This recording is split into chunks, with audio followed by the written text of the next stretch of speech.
আসসালামু আলাইকুম। খবর প্রচারিত হচ্ছে কলকাতা থেকে। প্রথমে আন্তর্জাতিক সংবাদ। ঢাকা গুলিস্তানের সরকার বলেছে তাদের এলাকায় একটি করে লাইট না দিলে সংসদ ভবন উড়িয়ে দেবে। এ কথা বলে হুমকি দিয়েছেন গুলিস্তানের সরকার। ঢাকা ফার্মগেটের সামনে একটি 90 বছরের যুবতী কন্যাকে আটক করা হয়েছে। আটক করার পর তার স্কুলের কুপার ভিতর একটি 17 তলা বিল্ডিং পাওয়া গেছে। তাকে টর্চারিং করার পর সে নিজেই স্বীকার করেছে আরো শত শত গ্রামীণ ব্যাংক বিদেশ পাচার করেছে। ঢাকা আব্দুল্লাহপুরে একটি আন্তর্জাতিক বোমা হামলায় অন্তত 500 কোটি লোক নিহত হয়েছে এবং 600 কোটি লোক আহত হয়েছে। আহত সবকটাকে পশু হাসপাতালে ভর্তি করা হয়েছে এবং নিহত সবকটাকে আজিমপুর গুরুস্থানে দাফন করা হয়েছে। ঢাকা মিরপুরে একটি মহিলা সন্ত্রাসীকে আটক করা হয়েছে। আটক করার পর তার শরীরে কোনো পুরুষ হাত দিতে সাহস পাচ্ছে না। সঙ্গে সঙ্গে ডেমরা থানা থেকে 5 ট্রাক মহিলা পুলিশ এসে তাকে নিয়ে গেছে কারাগারে।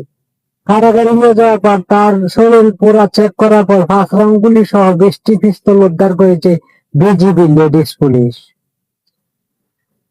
আগামীকালকে বাংলাদেশ থেকে মালয়েশিয়া একটি হেলিকপ্টার যাওয়ার পথে ফাঁকায় ফাঁকায় বাড়ি লেগে আগুন ধরে পড়ে ছাই হয়ে গেছে, কিন্তু ভিতরে মানুষের কোনো ক্ষয়ক্ষতি হয় নাই।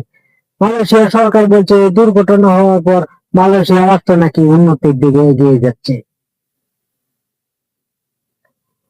আবহাওয়া আগামী 47 ঘন্টা আবহাওয়া বলা হয়েছে পাবনা, রাজশাহী, খুলনা, সিলেট, রংপুর, ঠাকুরগাঁও, লক্ষ্মীপুরের উপর দিয়ে দমকা 1 থেকে 47 কেজি বেগে বৃষ্টি হতে পারে, কিন্তু পানি ভরার কোনো সম্ভাবনা নাই।